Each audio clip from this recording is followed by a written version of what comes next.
어제 주영진의 뉴스 브리핑 방송되는 도중에 여러분께 실시간으로 전해드렸었죠. 안철수 전 국민의당 대선 후보가 이달 27일에 있는 국민의당 전당대회에서 있을 당대표 경선에 출마하겠다고 공식 선언했습니다. 대선이 끝난 지 86일 만인데요. 어제 안철수 전 국민의당 대선 후보 상당히 그동안 들어보지 못했던 이야기를 하나 했습니다. 극중주의라고 혹시 여러분 들어보셨습니까? 극중주의가 무엇을 의미하는 말인지 안철수 전 후보의 이야기 한번 들어보시죠. 저 안철수, 오는 8월 27일에 치러질 국민의당 전당대회 당대표 선거에 출마하기로 결심했습니다. 결코 제가 살고자 함이 아닙니다. 우선 당을 살려야 한다는 절박감 때문입니다. 새정치나 책임지는 정치 원칙에 맞지 않는다는 지적들이 있는데 당을 구하는 마음은 같습니다. 그 방법에 따른 차이가 있을 뿐이라고 생각합니다. 지금 탈당 도미노가 이렇게 이루어지는 거 아니냐 이런 우려도 있는데요. 제가 최대한 설득하고 그리고 전당대회 겸허하게 당원들의 판단을 믿겠습니다. 정동영 의원과 천정배 의원과 어떤 다른 노선이 있는지. 저는 근본적으로 노선이 다르다고 생각하지 않습니다. 정말로 치열하게 좌우 이념에 경도되지 않고 실제로 국민들에게 도움이 되는 그런 일들에 매진하는 것, 그것이 바로 중도를 극도로 신념을 가지고 행동에 옮기는 것, 그것이 바로 극중주의입니다. 그 노선에 대해서 보다 더 분명하게 국민들께 알리는 기회가 이번 전당대회가 될 것이라고 믿습니다. 정치학 공부하시는 분들도 극좌, 극우 이런 이야기는 들어봤어도 극중주의라는 말은 처음 들어봤다. 어제 SNS에서 저는 이런 글을 봤습니다. 정치평론가 박상원 박사, 최진봉 성공회대 교수, SBS의 원일이 논설위원 이렇게 세 분 나오셨습니다. 어서 오십시오. 네, 안녕하십니까. 안녕하세요.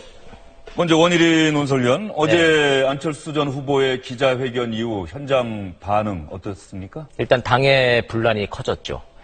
안철수 전 대표가 예상했던 것보다 당의 반발과 반대가 좀 심한 편입니다. 39명 현역 의원들 중에 지금 줄 잡아서 한 15명 정도가 지금 공식적으로 지금 반대를 좀 하고 있고요.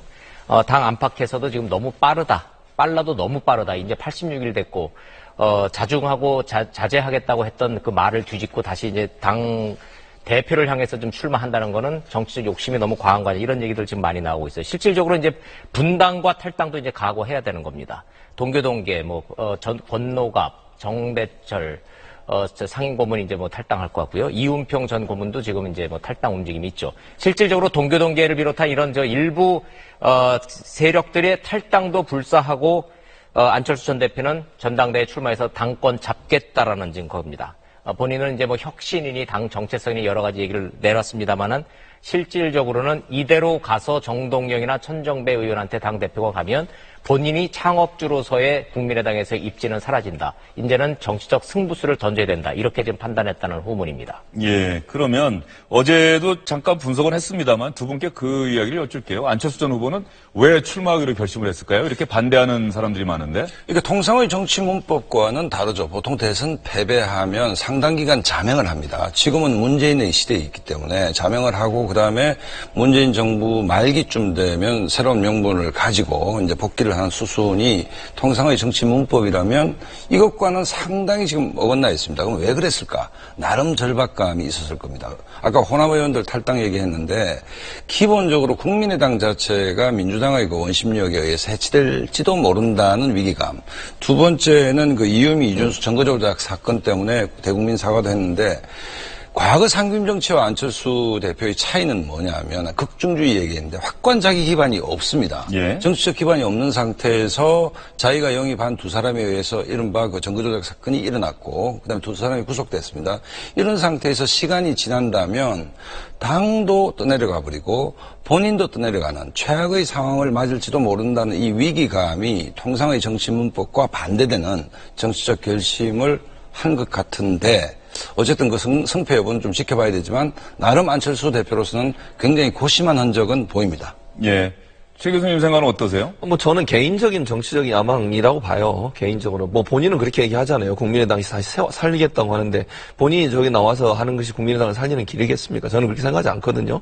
왜냐하면 국민의당에 있는 많은 의원들도 반대하고 있고 실제적으로 안철수 전 대표가 지금 나와서 가는 것이 예를 들면 당대표 출마하는 것이 그냥 단순히 대선에 나와서 떨어진 사람이 나오는 것과 좀 다른 차원이에요. 지금은 제보 조작 사건이라고 하는 큰 사건이 있었고 거기에 정치적 도의적 책임을 져야 될 사람이 본인인데 그런 책임에 대해 자유롭지 않은 상태에서 또 검찰의 수사는 끝났지만 검찰의 결과는 끝났지만 아직 어떤 결과가 나올지 재판부의 결단도 기다려봐야 되는 상황이고요. 이런 상황에서 정치적 도의적으로 책임을 져야 될 사람이 당권에 다시 도전하겠다. 이게 과연 국민들한테 얼마나 받아들여질까? 그게 과연 국민의당에 대한 국민의 신뢰를 다시 얻는 데 도움이 될까? 저는 회의적으로 봅니다.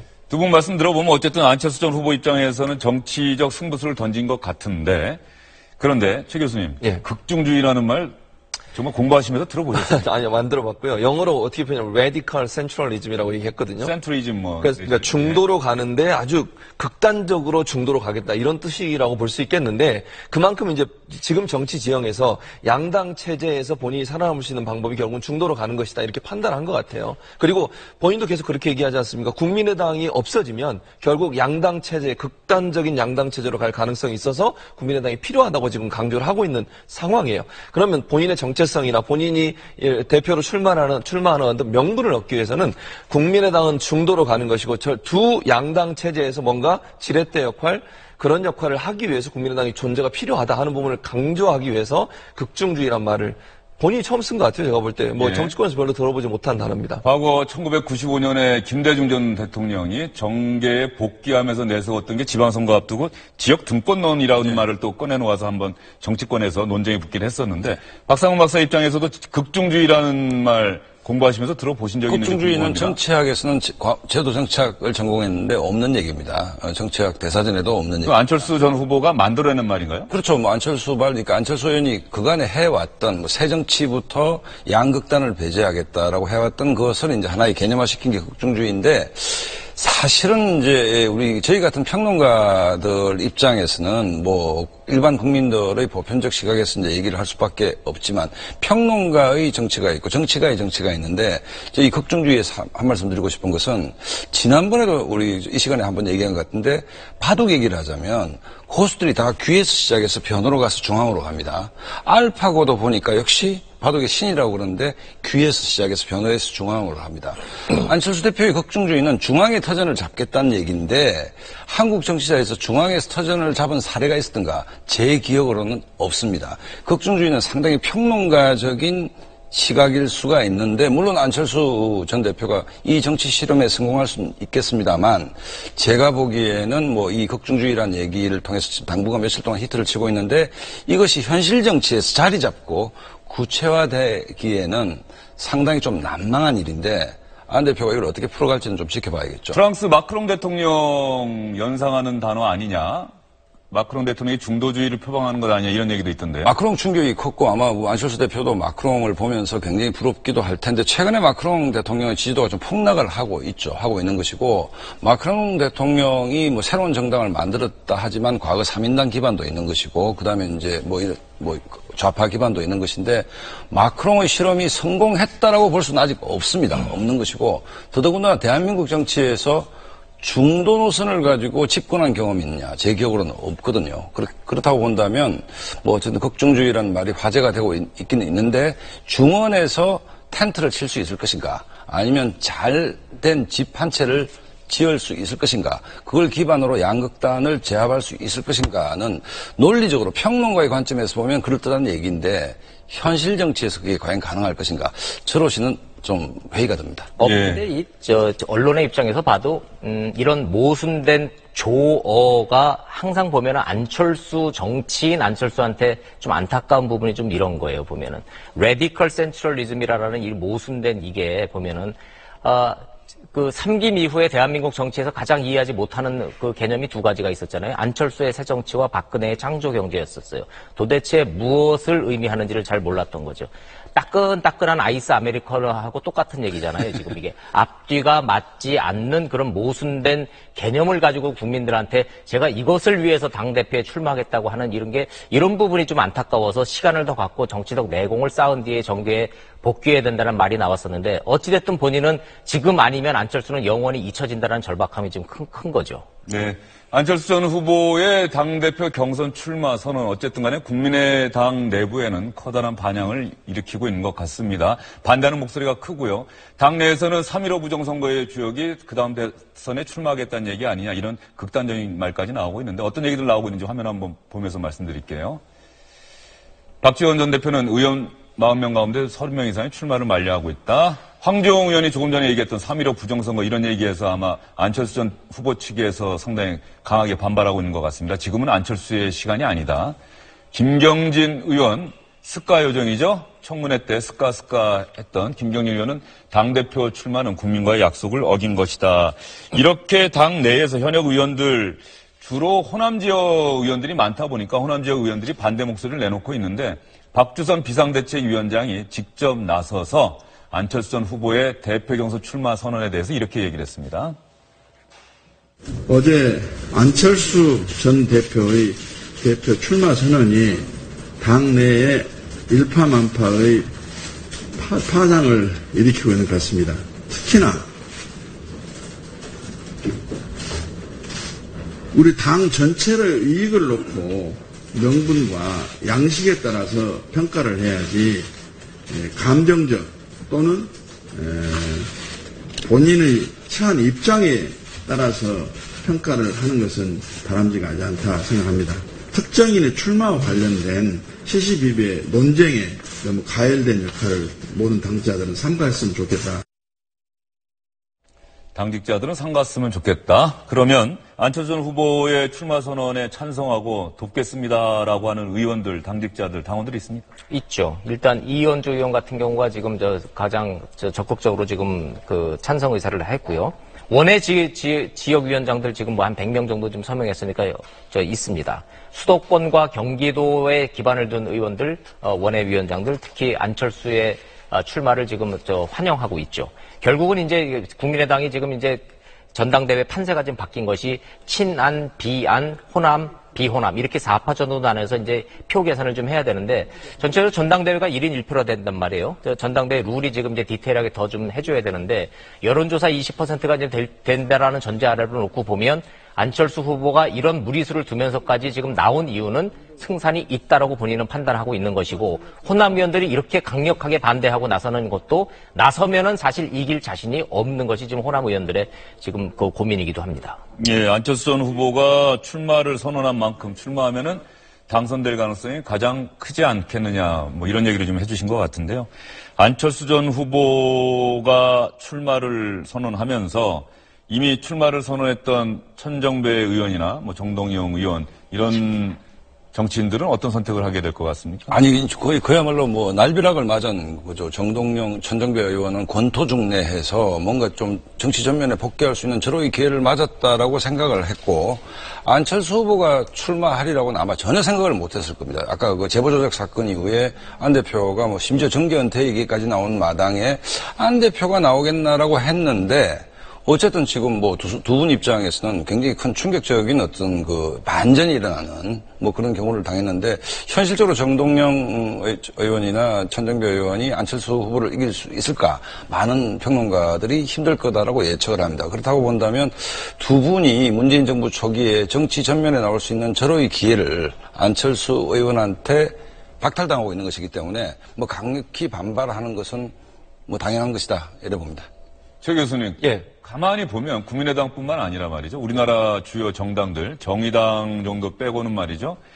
새로운 얼굴이 당대표 선거에 나서서 바람을 일으키는 이런 모습을 사실 본 적이 없는 것 같아요. 그렇죠. 그러니까 우리나라 같은 경우에는 정치가 결국은 좀 이렇게 뭐라 그래야 좀 이런 표현이 맞지만 패거리 정치잖아요, 사실은. 그러니까 어떤 당내 지분을 갖고 있는 사람 위주로 돌아가는 것이 일반적이고 그러다 보니까 새로운 인물이 나와서 어떤 바람을 일으키거나 아니면 당대표에 당선되는 경우가 극히 드물죠. 그러니까 결국은 세력을 만들어서 그 세력을 기반으로 해서 당대표로 입장하는 경우가 많고 또 대중적 인기를 기반으로 해서 당을 만들거나 아니면 새로운 당을 창당해서 거기서 또 당대표를 하는 경우가 많고 안철수 대표 같은 전 대표가 그런 케이스 아니겠습니까? 대중적 인지도 때문에 결국은 바람을 일으켜가지고 정당을 창당했고 본인이 그 국민의당의 최대 지분을 갖고 있다고 생각하니까 또 저렇게 나오는 거 아니겠습니까? 결국은 지지 기반을 갖고 있는 사람이 계속 반복해서 하고 예전에 했던 인물이 또다시 새로운 정당을 만들어서 거기에 또 얼굴에 나오는 것은 우리 정치의 발전에 그다지 좋은 모습은 아닌 것 같습니다. 예, 그러면 지금 최 교수님 말씀 끝났는데요. 안철수 전 후보의 대표 경선 출마 선언과 관련해서 국민의당 내부에서 많은 분들이 촉각을 곤두세우고 있는데 그 가운데 아마 이분이 가장 많이 신경 쓰고 있지 않을까 싶습니다. 정동영 의원 전화로 연결되어 있습니다. 정 의원님 안녕하십니까? 네, 안녕하십니까? 예, 오랜만에 목소리 듣습니다. 예.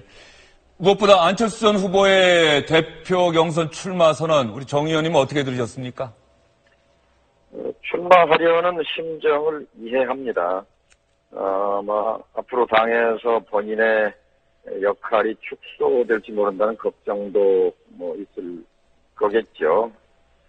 하지만 이제 국민의당 구성원들 입장에서는 좀 실망을 하는 분위기인 것 같습니다. 당에 그러니까 혼란과 갈등이 더 커졌다는 거죠. 안철수 전 대표 본인의 의지와 상관없이 당에 부담을 주고 있다 이렇게 봅니다. 안철수 전 후보가 어제 기자들의 질문에 극중주의라는 단어를 사용을 했습니다. 정동영 의원님 들으시기에 극중주의 쉽게 이해가 되시던가요? 저도 처음 듣는 용어인데요. 무슨 주인이 하는 것보다 말보다 실천이라고 생각합니다. 창당부터 지금까지 1년 6개월 동안 뚜렷한 리더십이 안 보였다고 생각합니다. 제가 생각하는 국민의당 노선은 국민 속으로입니다. 민생 기동대, 스스로 민생 기마대가 돼가지고 국민의 어려운 삶 속으로 국민들이 뭔가 답답하고 아프고 하소연할 때가 생기면 항상 맨 먼저 달려가서 듣고 알아보고 경청하고 또 뭘 도와드리기 위해 노력하고 당연한 거지만은 기성정당들이 실천하지 못하는 이런 것들을 실천하는 것 이것이 국민 속으로 국민 속에서 국민의당이 살아나는 노선이고 또 하나는 개혁의 경쟁자 노선이라고 생각합니다. 개혁의 주도자 노선이라고 생각합니다. 네, 개혁의 경쟁자, 주도자, 그리고 국민 속으로가 국민의당이 걸어가야 할 길이다. 이렇게 말씀을 해주셨는데요. 예. 정동영 의원님 어떻습니까? 안철수 전 후보 출마 선언했는데 정 의원님도 끝까지 전당대회에서 안철수 전 후보와 경쟁하실 생각이십니까? 아니면 당 안에서 나오고 있는 탈당 움직임이 있는데요. 이 움직임과 혹시 같이 하실 생각이 있으신 건지 궁금합니다. 첫째 질문에 대해서는 진검승부라고 말씀드리고 싶고요. 두 번째는 어려운 때일수록 단합해야 합니다. 그러니까 안철수 전 대표에 대해서 지금 의원들이 반발하고 있는 것은 이번 전당대회가 왜 전당대회를 하는가. 대선에 패배해서 지도부가 총사퇴하고 그것을 수습하기 위해서 전당대회가 열리는데 대선 패배 책임으로부터 자유로울 수 없는 분이 다시 출마하는 것에 대한 반발, 또 제보 조작 사건으로 당의 신뢰가 땅에 떨어졌고 거기에 석고대죄, 사죄를 하고 이 상처를 치유하려고 전당대회를 하는데 그 책임으로부터 자유로울 수 없는 분이 출마하고 이런 것들이 상식으로는 납득이 되지 않기 때문에 반발을 하는 것이라고 이해를 합니다.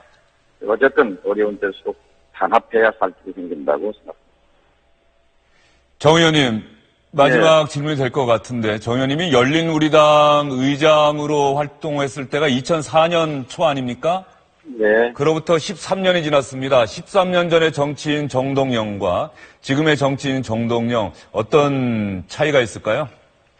그때는 땅에서 한 30cm쯤 떨어진 허공을 걷는 정치를 해왔다면 그 이후 여러 번의 실패를 겪으면서 땅에 발을 붙이고 눈물 흘리는 사람들 곁으로 다가가서 어려운 사람들 옆에서 눈물을 닦아주는 일이 정치다라는 것을 배웠고 실천했고 국민의당을 그런 방향으로 끌어가야 당이 산다고 하는 신념을 갖게 됐습니다.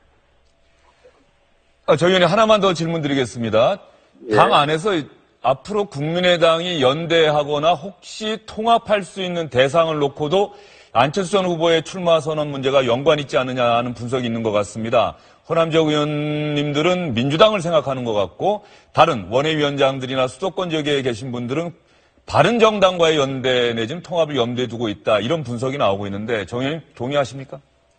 민주당과의 통합은 없습니다. 그리고 이제 스스로 서야죠. 그리고 국민의당은 야당인데 40석짜리 야당이잖아요. 바른정당은 20석짜리 야당입니다. 서로 힘을 합치면 개혁을 주도할 수 있습니다. 개혁을 견인할 수 있기 때문에 공조가 필요한 거죠. 정책 공조, 개혁 공조. 바른정당이 탄핵에 동참했기 때문에 박근혜 대통령을 탄핵할 수 있었잖아요.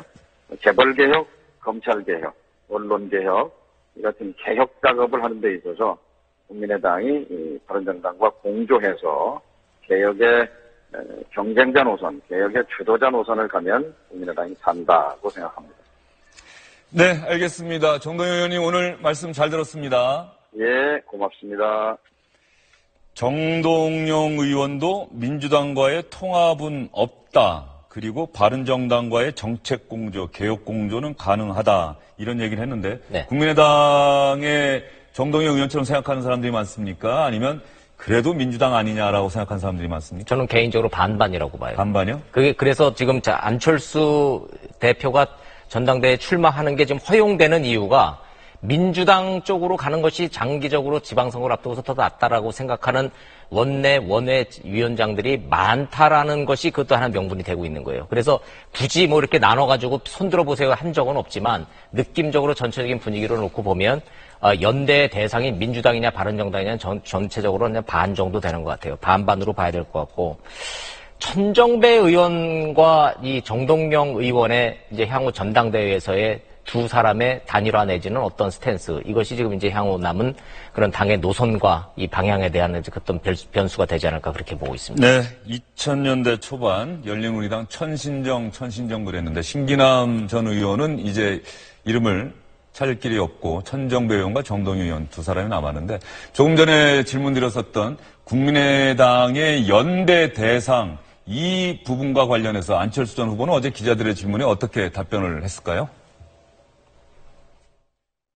바른정당이나 다른 정당과의 선거연대나 정책연대를 염두에 두고 하신 말씀이 좀 궁금합니다. 우리의 생각에 동의하는 그런 정당들과 이번 정기국회 과정에서 우리의 뜻을 설득하고 관철시킬 수 있다고 봅니다. 바른정당과의 연대 문제에 대해서는 당내에서 좀 이렇게 반대하시는 분들도 적지 않은 것 같은데. 지금 다른 정당과의 연대는 너무 앞서 나간 이야기입니다.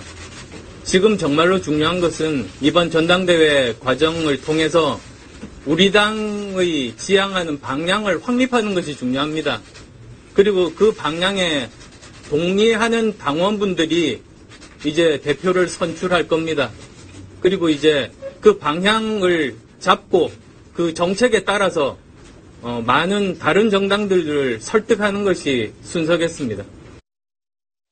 그러면요, 이야기를 나눠보기 전에 바른정당과의 연대에 대해서 기자들이 상당히 큰 관심을 보이고 있지 않습니까? 그러면 바른정당의 유승민 전 대선 후보는 이 연대 문제에 대해서 어떤 생각을 갖고 있을까요? 국민의당 안철수 의원이 당대표 출마했잖아요. 안철수 전 후보 그분 나름 생각이 있어서 그런 결심을 하셨겠죠. 안철수 의원 측에서도 이제 빅텐트라든가 정책 연대라는 얘기가 나오고 있어요. 저희가 여러 번 이야기했지만 국민의당하고는 국가 안보에 대한 생각이 많이 달랐습니다. 안보에 대해서 정책 연대를 할 수 없다면 뭐 나머지 분야, 가능한 분야는 할 수 있겠지만 뭐 이렇게 양당의 통합이나 그런 부분이 당분간 쉽지는 않을 거다라고 보고, 저는 뭐 국민의당이 안보에 대한 자기들의 생각을 과거의 어떤 오류나 이런 걸 인정하고 생각이 바뀌면 그러면 가능성이 열릴 수도 있다고 보죠. 국민의당과의 연대는 어느 정도 열려있지만. 아니요, 열려있다는 게 안보가 해결되지 않으면 힘들고요. 박상원 박사는 바른정당에도 알고 계신 분들이 많죠. 바른정당 안에서는 국민의당과의 연대, 유승민 의원처럼 안보 문제만 해결되면 연대 가능하다, 이런 분들이 많습니까? 뭐 그런 분도 있고 아닌 분도 있겠죠. 유승민 의원이 안보를 강조하는 이유는 안철수 전 대표는 새정치 얘기를 했는데 유승민 전 후보는 새 보수를 얘기하고 있지 않습니까? 그러니까 그 한국당으로 공격받고 있는 것이 뭐 민주당하고 뭐가 다르냐. 그러니까 유일하게 새로운 보수인데 그 보수의 내용이 뭐냐, 안보 문제다, 이 얘기를 하는 것 같고, 저는 이렇게 봅니다. 이게 연대 문제인데 두 분 다 지금 부정하고 있습니다. 부정하고 있는데 정당은 그 존립의 이유가 선거를 위해서입니다. 그럼 내년 6월 지방선거를 어떻게 뚫고 나갔냐의 문제인데, 그때 아마 그 연대의 가능성은 상당히 열려 있다. 예를 들어서 당대당 통합을 하지 않더라도 이른바 극중주의라는 표현을 썼지 않습니까? 중도자, 중도우가 후보 단일화를 해서 서울이나 경기에서 도전을 해서 만약에 성과를 낼 수 있다면 그 중도가 자리를 잡는 것이고, 그것이 패배한다면 새로운 길을 이제 모색해야 되는데, 이 문제는 뭐 안보에 동의하면 연대할 수 있고 없고 이런 차원이 아니고, 내년 지방선거를 앞두고 만약에 안철수 후보가 대표가 된다면 그 바른정당과 국민의당이 지방선거에 임하기 위한 연대는 충분히 가능한 얘기다라고 일단 좀 봐집니다. 그러면 이렇게 최 교수님께 질문을 드릴게요. 어쨌든 간에 국민의당은 호남에 기반을 두고 있는 정당이라고 볼 수가 있고, 그렇죠. 바른정당은 또 대구 경북 중심이라고 할 수가 있는데, 영호남 정치 세력의 연대다, 이런 것들이 이루어질 수 있다, 이렇게 보십니까? 저는 뭐 그러니까 예를 들면 이런 건 가능할 것 같아요. 선거의 연대는 상당히 뭐 가능할 수도 있겠지만 좀 낮다고 보는 이유가, 지역적으로는 중첩이 안 되니까. 그렇죠. 중첩이 안 되니까. 그런데 결국은요, 저렇게 연대를 했을 때는 반감이 올 수 있는 부분도 있어요. 예를 들면 바른정당을 지지하는 사람들 입장에서는 국민의당에 대해서 안 좋은 감정을 갖고 있을 수 있는 거 아니겠습니까? 그 지지를 처리할 가능성도 있고요. 호남 지역에서는 특히 국민의당이 지지 기반을 갖고 있지만 지금 지지율이 떨어지는 상태입니다. 그런 상황에서 바른정당이 손을 잡았다고 해서 바른정당이 무슨 시너지 효과가 있을 거냐 하는 부분에 의문이 있는 거죠. 다만 정치적으로 국회 내에서 어느 입법 과정이나 아니면 대여 투쟁에서 거기에서는 연대가 가능하다고 저는 봐요. 그런데 선거 과정에서 두 정당이 연대를 하는 것이 과연 서로에게 시너지 효과가 있을까? 지금 현재 상황으로 본다. 물론 뭐 상황이 바뀌어서 어떤 다른 특별한 일이 일어나지 않는 이상은 지금 상황에서는 그렇게 큰 시너지 효과를 나오기는 힘들지 않나 하는 생각이 듭니다. 안철수 전 후보의 국민의당 대표 경선 출마는 이렇게 단순히 안철수 전 후보가 당권을 갖느냐 마느냐의 문제가 아니라 정치 지형에도 일정 부분 영향을 미칠 수 있다, 변화에, 이런 분석이 나오고 있기 때문인데요. 여기서 하나 궁금한 게 있습니다. 안철수 전 후보가 출마 선언하면은 정말로 이제 앞으로 남은 전당대회 때까지 정동영 의원은 진검승부라고 했는데, 당의 상당수 정치 세력, 특히 현역 의원들이 탈당하는 게 가능할까요? 똑같은 질문을 지금 안 할 수가 없잖아요, 의원들한테. 근데 답변이 시원하게 나오는 분은 없어요. 그 얘기는 뭐냐면 현역 의원 탈당은 생각보다 쉽지 않습니다. 더군다나 안철수 후보가 전당대회에 나왔다는 이유만으로 탈당을 한다 손칠 때도 그 뒤에 갈 데가 없어요. 공중에 뜨는 것보다 더 무서워하는 의원들은 없습니다. 따라서 그 질문에 굳이 답변을 제가 해야 된다면 현역 의원들 탈당 그렇게 쉽지 않습니다. 다만 동교동계에 아까 말씀드렸던 고문단들, 과거 민주당에 뿌리를 두고 있었던 동교동계 고문들은 지금 집당 탈당 가능성이 있지만 그건 대세에 지장 없다고 지금 보고 있는 거죠. 8월 27일 날 이제 얼마 남지도 않은 이 전당대회를 앞두고 국민의당의 내홍이 어느 정도까지 가시화될 건가로 놓고 보면 이렇게 찌그럭찌그럭 싸움하고 시끄럽게는 가겠지만 현역 의원들의 집당 탈당이나 어떤 분당 사태로 가기에는 현재로서는 가능성이 매우 낮다라는 것이 지금 국민의당 안팎의 일반적인 시선입니다. 예, 그런데 황교안 의원은 왜 그렇게까지 3.15 부정선거의 주역이 선거에 나서는 꼴이다, 이런 극단적인 용어까지 사용했을까요? 혹시 좀 취재를 해보셨습니까? 황교안 의원 자체가 왜 그렇게 극단적으로 하느냐에 대해서는 취재된 건 없어요. 네. 본인도 거기에 대해서 지금 설명하고 있는 건 없습니다. 다만 그렇게 말은 험하게 하지만 그러면 실제로 그럼 거기에 대항해서 그럼 탈당하시겠습니까? 물어보면 그러겠습니다라고 하는데 의원들은 좀 없다는 얘기입니다. 황교안 의원이 원래 박지원 전 대표에게 대립각을 세우고 박지원 전 대표가 대표 시절에도 한마디 하면 꼭 한마디 하고 그랬던 기억이 나는데 알겠습니다. 그러면 다른 정당에서 안철수 전 후보 남의 당 이야기이긴 하지만은 안철수 전 후보가 출마하니까 다른 당에서도 반응이 나왔는데요. 민주당 정당 정치를 우습게 보는 유아독존 태도입니다.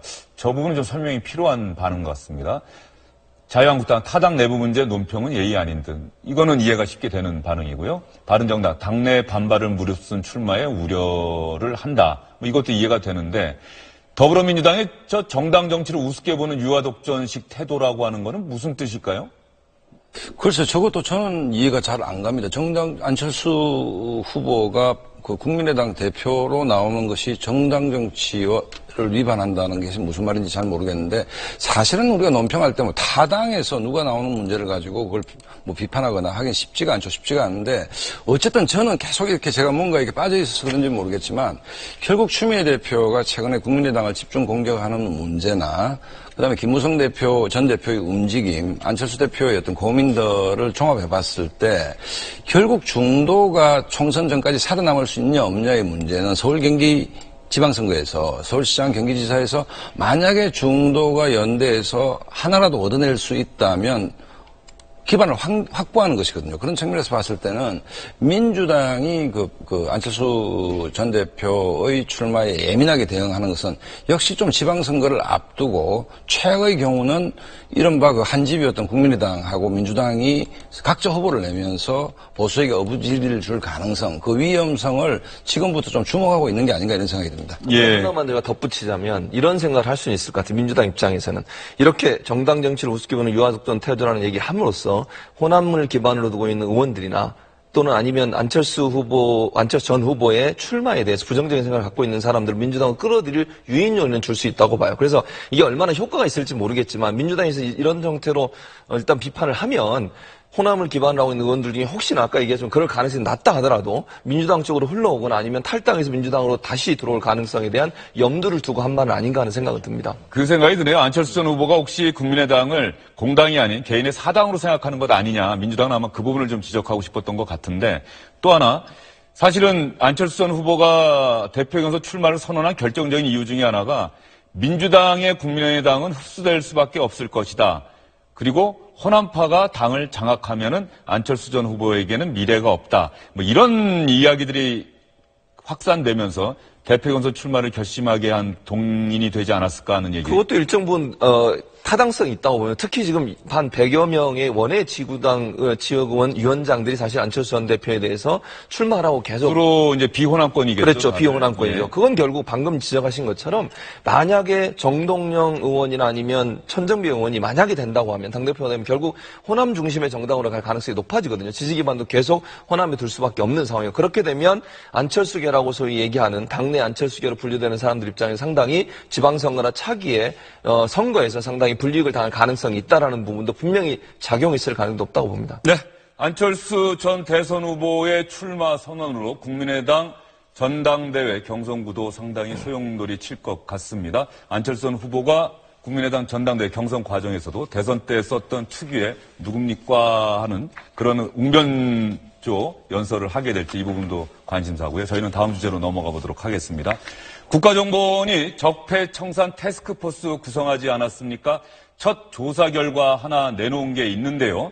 이 조사 결과가 기본적으로 국정원 댓글 사건과 연관이 있는 부분에 대한 조사 결과 내놨죠? 그렇죠. 13개를 지금 재조사를 좀 하고 있는데 그 첫 번째 발표가 지금 이제 댓글 부대를 재조사를 할 수 있는 충분한 자료를 지금 내놨습니다.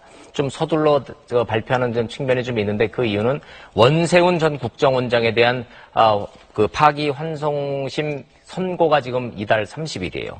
얼마 남지 않았습니다. 여기에 직간접적 영향을 미칠 수 있는 내용들을 지금 이제 발표를 좀 했는데 예. 내용을 좀 정리를 좀 해보면 원세훈 전 원장 체제에서 국정원이 이른바 댓글 부대를 지금 30개를 운영했다는 거예요. 근데 이들은 지금 저 국정원 직원들이 아니라 전부 다 민간인입니다. 민간인으로 구성된 댓글 부대를 30개를 운영을 하면서 그 돈은 국정원 기조실에서 지금 내놨다는 거예요. 자, 그러면 재수사를 안 할 수가 없죠. 이 재수사를 맡은 게 윤석열 서울지검장입니다.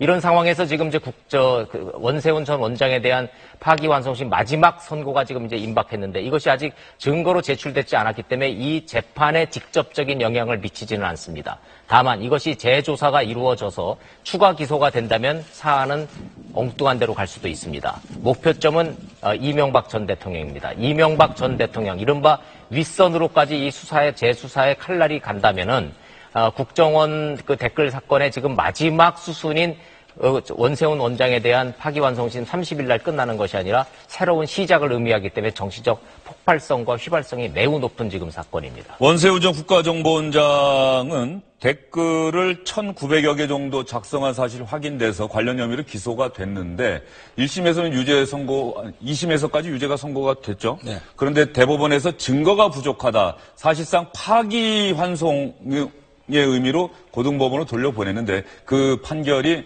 이달 30일에 나온다는 얘기입니다. 그런데 국가정보원이 이런 조사 결과를 TF에서 내놓으면 뭐 이번 파기환송심 선고와는 상관없이 기본적으로 정말로 그런 일이 있었고 30개가 넘는 댓글 부대, 특히 민간인이 참여한 이거는 정말 심각한 사안이 아니냐 이런 얘기들이 좀 많아요. 서훈 원장이 청문회에서 국정원을 국내 정치와 완전 단절시키겠다고 약속을 했는데 현 국가정보원장이. 네, 그렇죠. 예. 이게 만약에 사실이라면 국정원이 국내 정치에 개입을 한 것을 넘어서서 이른바 대선 과정에서 정치 공작을 했다는 얘기 아닙니까? 그건 있어서는 안 되는, 그야말로 이제 이게 사실이라면 적폐인 것이죠. 적폐인데 저는 사실은 그 원세훈 원장에 대해서 한번 생각을 해보고 싶은 대목이 있는 것이 지금 새로운 정권이 들어섰고 또 수많은 자리에 이제 그 능력 있는 분들이 가고 있습니다. 근데 원세훈 원장은 사실은 정보맨이 아닙니다.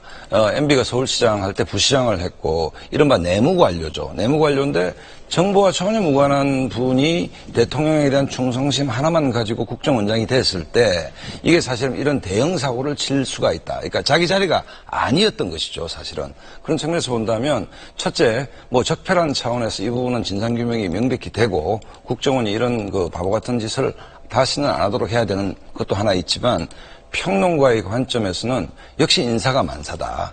정보원장은 정보를 다룰 줄 아는 사람이 가야 되는 것이지 내한테 충성한다고 보냈을 경우에는 이렇게 굉장히 큰 대형 사고가 터질 가능성이 있다고 저는 봅니다. 예.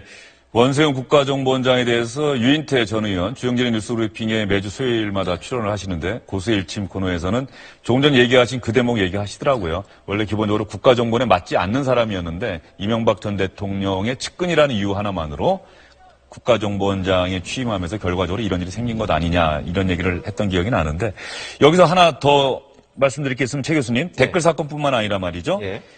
야당 인사들에 대한 동향 파 이건 분명한 정치 사찰이란 그렇죠. 말이죠. 사찰이죠. 그러니까 예를 들면 지금 이름 나오는 뭐 손학규, 우상호, 박원순 이런 분들이거든요. 그러니까 이분들만 했겠습니까? 이름이 이렇게 나와서 그렇지.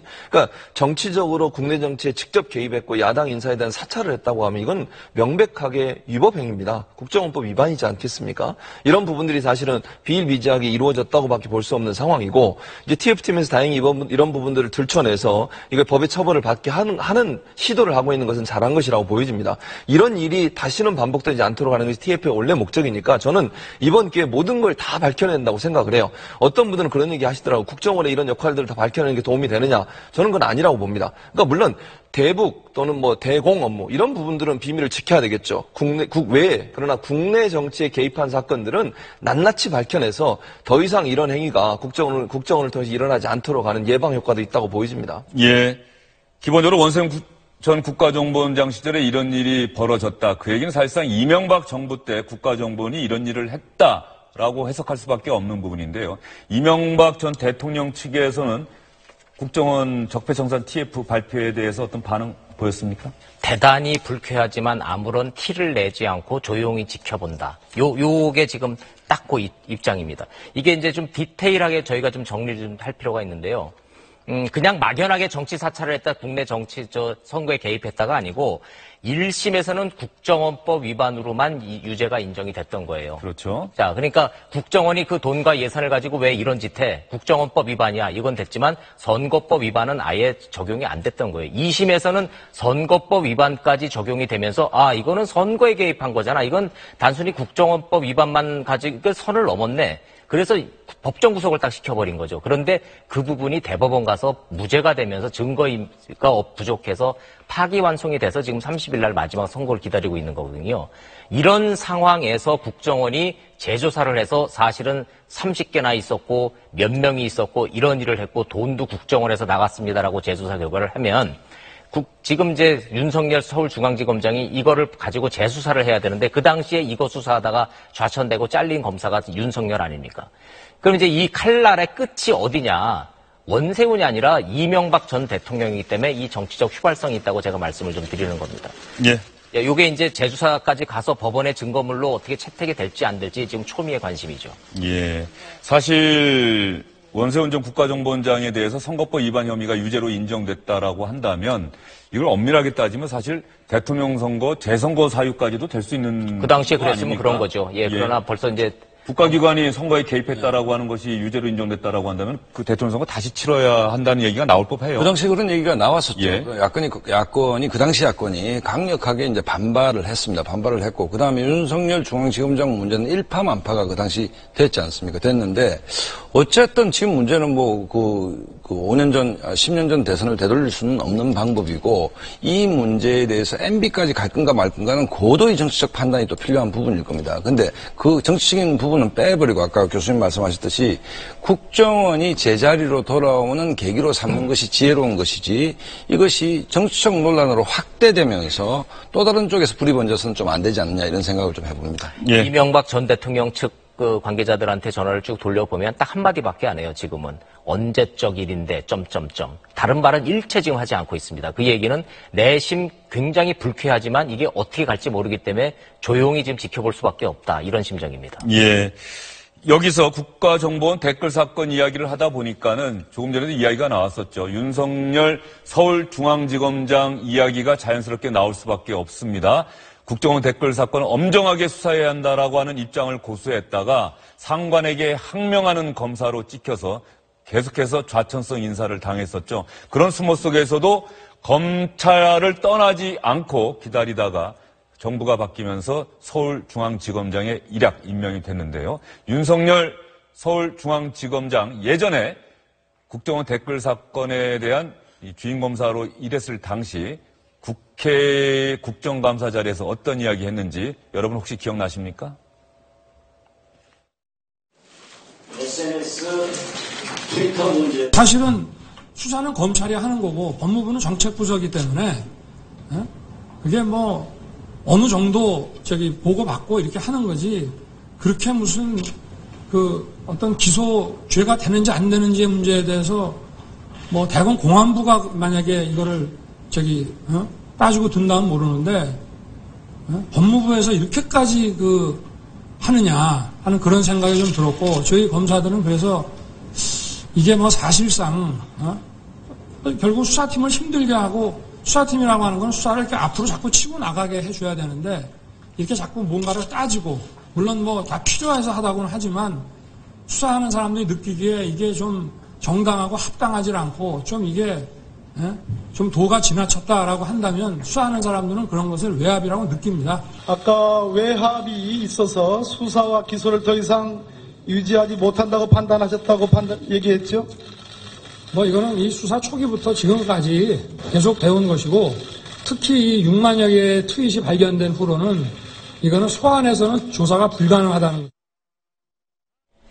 당시 정치적 상황 속에서 윤석열 특별수사팀장 이 댓글 사건 수사 엄정하게 수사하는 게 참 힘들었겠다. 그것을 이렇게 공개적으로 이야기한 것 아닌가 싶은 생각이 드는데요. 어떻습니까, 원일이 기자?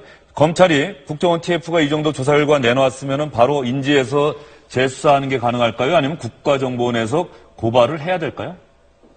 이거는 검찰 수사는 그냥 자동으로 이루어지는 거예요. 이게 TF의 보고서는 이게 공적으로 발표가 되는 거고, 이것이 발표된 마당에 검찰이 국정원에서 무슨 고소나 무슨 절차를 기다릴 수는 없는 거죠. 윤석열 지검장은 지금 이미 재수사에 대한 기본적인 이 절차는 들어간 걸로 좀 알려져 있어요. 실질적으로는 재수사는 이제 불가피해졌습니다. 재수사는 불가피하다.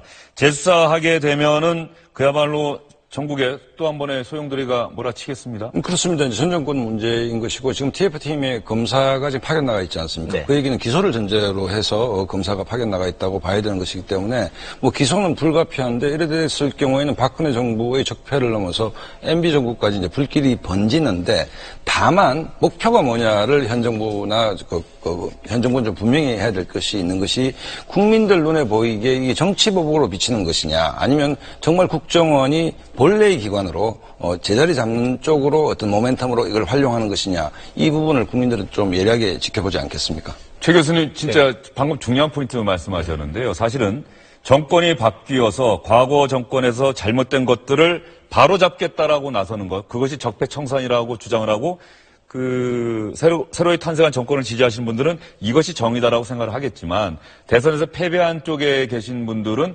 이거야말로 정치 보복이다, 이렇게 생각하고 있는 게 우리 또 정치권의 현실 아니겠습니까? 그렇죠. 현실은 그렇습니다. 그런데 분명하게 우리가 알아야 될 것은 불법적인 행위에 대해서 그냥 넘어갈 수는 없다고 봐요, 저는. 그러니까 그 정치적 타협이라고 해서 불법을 저지른 행위가 있는데도 불구하고 명백하게, 그러니까 그게 무슨 의도적으로 어떤 전 정권에 대해서 아니면 정권을 잡고 있던 사람에 대해서 공격을 하는 건 잘못이지만, 누구든 불법적 행위를 했음에도 불구하고 정치적 타협이라는 이유로 그것이 그냥 넘어간다고 하면 그게 국민적 분노를 더 많이 사는 이유가 된다고 생각합니다. 그래서 명명백백하게 밝히고 불법 행위가 있는 사람에 한해서 처벌하는 게 맞죠. 다만 현 정부가 정권이 바뀌었다고 해서 전 정부에 대해서 의도적으로 정치적 탄압을 하는 것 자체는 안 되는 거지만, 불법적 요소가 발견된다고 하면 그 요소에 대해서는 반드시 타당한 법적 조치를 취하는 것이 맞다고 봅니다. 예, 알겠습니다. 국가정보원 적폐청산 TF가 국정원 댓글 사건 등에 대한 조사 결과 내놓으면서 검찰로 결과적으로 다시 한번 공이 넘어가는 것 아니냐. 그렇게 된다면 윤석열 서울중앙지검장이 국정원 댓글 사건 또다시 수사를 지휘하지 않겠느냐, 이런 얘기 여러분께 해드렸고요. 마지막으로 정치권 소식 마지막으로, 문재인 대통령 지금 휴가 중인데 최근에 휴가 중에 또 사진을 청와대가 공개한 게 하나 있습니다. 이 사진 여러분께 한번 보여드릴게요. 문재인 대통령이 젊은이들 앞에서 환하게 웃으면서 악수를 하고 있는데, 저게 아마 해군사관학교를 방문한 것 같죠? 해군 생도들이 이른바 전투수영, 생존수영 훈련을 하고 있는 그 현장이에요. 그래서 지금 사진에는 보이지 않지만 지금 해군들은 지금 사병들은 전부 다 젖어 있습니다. 사관학교 학생들, 사관학교 학생들은 전부 젖어 있는데, 저 사진 찍고 말이죠. 저 모습은 이제 거의 문재인 대통령의 트레이드마크가 된 것 아닌가 싶은 생각도 좀 들어요. 역대 대통령 가운데 소통의 달인이다, 소통이라는 측면만 놓고 본다면 이승만 대통령 때부터 시작하더라도 최고의 박상훈 교수님, 죄송합니다. 이 사진 속에서 문재인 대통령 찾기, 이거 또 그런 젊은이들이 그런 또 놀이도 할 것 같은데, 조금 전 사진 한번 보여주시겠어요? 해사 생도들이 어마어마하게 많이 있네요. 그 가운데 문재인 대통령과 함께 사진을 찍었는데, 이거 다음 사진일 것 같습니다. 이 사진을 도대체 누가 찍었는지 궁금하네요. 청와대 사진 전속 기사가 찍었는지. 사진. 여기서 혹시 문재인 대통령 어디 있는지 아시겠습니까? 자세히 보니까 보이긴 보이네요. 한가운데 약간 위쪽에. 예. 근데 제가 이제 해군에서 장교로 7년을 근무했는데. 그렇습니까? 해군 사관학교 아니에요, 저희가. 왜냐하면 해군 사관학교 전투수영은 사관학교 연병장 끝이 바다입니다. 해군 사관학교는 바다에서 연병장이 시작이 돼요. 그리고 거북선이 거기에 모형이 하나 있어요. 해군 사관학교 안에. 그 거북선을 관람으로 가셨다가 사관학교 생도들이 사진을 찍어달라고 요청을 했고, 사관학교의 요청에 의해 사진을 찍은 것으로 이렇게 알려지고 있습니다. 그러면 문재인 대통령이 지금 청와대에서 브리핑을 하고 있는 것 같은데요. 그 내용을 또 브리핑하는 것 같습니다. 해군 사관학교 생도들 만난 것 말고도 진해 해군기지 사령부 인근에 있는 잠수함 사령부도 문재인 대통령이 방문을 했다. 이 잠수함 사령부를 방문했다라고 하는 것은 최근에 북한의 미사일 도발과도 또 관련 있는 것 아닌가 싶은 생각이 들고요.